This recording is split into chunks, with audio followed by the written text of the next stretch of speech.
Hi everyone, welcome back. This is Natasha Rosewood, and for those of you who don't know me, I am a quantum healer, master intuitive, and author. And my third book is mostly true ghostly stories.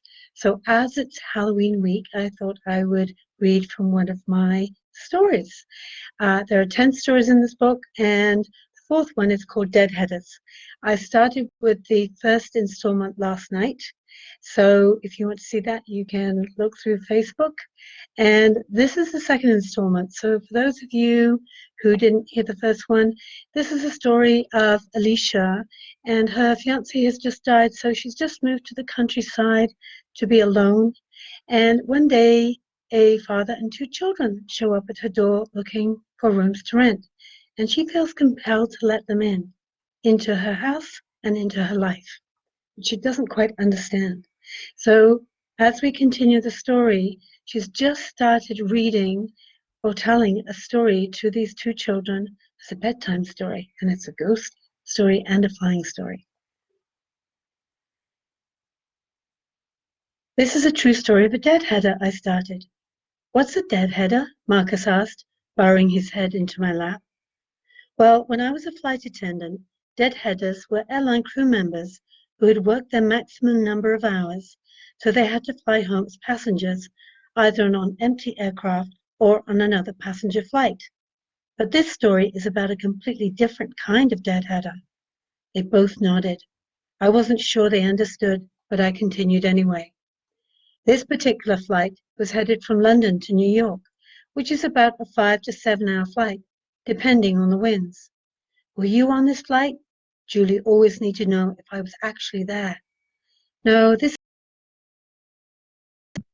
Oh, Marcus sounded a little disappointed. What was her name? Julie wanted to know. Rosemary. Now, where was I? Oh, yes. They were on a DC-10, which holds 350 passengers, plus 10 to 12 cabin crew. It was about 2 hours into the flight. Dinner had just been served, and the stewards and stewardesses were pouring tea and coffee in the cabin. Suddenly they heard a piercing shriek from the rear galley. The only person back there was Rosemary, who was making the hot beverages. Ah! Ah! She screamed again, and then broke into hysterical sobs. Julie and Marcus sat up, eyes wide.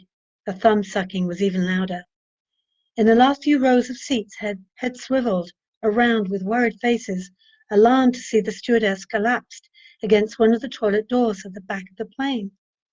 The steward, who was serving coffee in the rear cabin, rushed back to the galley.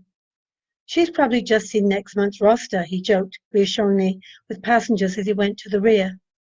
What on earth's the matter, dearie? He asked the distraught young woman as he set the coffee pot down on the metal counter.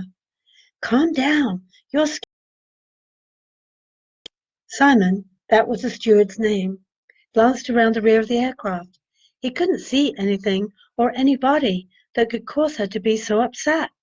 But Rosemary was sobbing and shaking uncontrollably. Shh, Simon hissed. It's all right. Come and sit down. He guided Rosemary to the closest jump seat, where she crumpled in a heap. Her usually serene expression had transformed into one of terror, and she was trembling violently.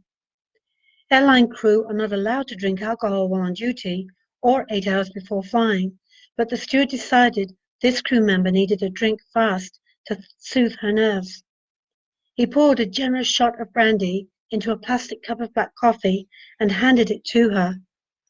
Rosemary, still pale and trembling, took a couple of gulps of the burning liquid. After a few minutes, her shaking subsided and she became more composed. While she sat there, clutching the warm cup, Simon took both the tea and coffee pots and hurried up and down the rear cabin. Once he had served all passengers their first after-dinner beverage, he returned to the jump seat and knelt down beside her. Now, can you tell me what happened? This man, Rosemary gulped, starting to shake again. I was making the coffee, and I felt this really icy cold draft come over me. She paused, shivered, and stared at the door, remembering. I thought for a moment that one of the rear doors had come open somehow. I know that's impossible, but... So I turned around, and what I saw was... She faltered, squeezing the still warm plastic cup between her hands. Yes, yes, what did you see? The steward urged. Second coffees, remember? The crowd is getting ugly out there. Well, this man was in a grey suit, and I watched as he just walked. Rosemary exhaled a shaky breath. He just walked up to the door and then disappeared. He just disappeared through the fuselage, right through the door. Her eyes were huge with fright. Simon didn't know what to say. What did he look like? He asked, humouring her slightly, wondering if she had been flying too long or not long enough. And that's the end of the second installment. And the next and final one, I'll see you there. Enjoy.